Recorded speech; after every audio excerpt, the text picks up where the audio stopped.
నా గుళ్ళ మీ పెత్తనం ఏంటి నా కాన్స్టిట్యున్సీలా ఆ శాఖకు మంత్రి అయితే అంత మాత్రాన దాన్ని ఇది చేసుకుంటారా మొత్తం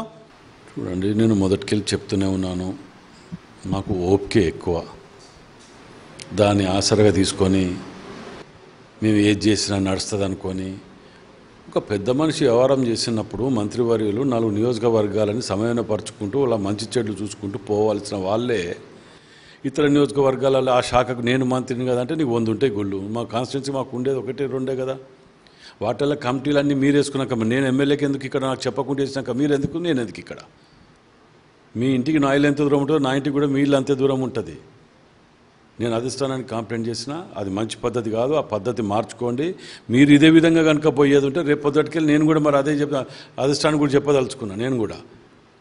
ఇలాంటి ప్రతిరోజు ప్రతి నెలకు 2 నెలలకు ఇదే కార్యక్రమాలు ఇట్లా పనులు చేసుకుంటూ పోతుంటే చూసుకుంటూ ఓపిక పట్టేంత ఇదిగా లేదు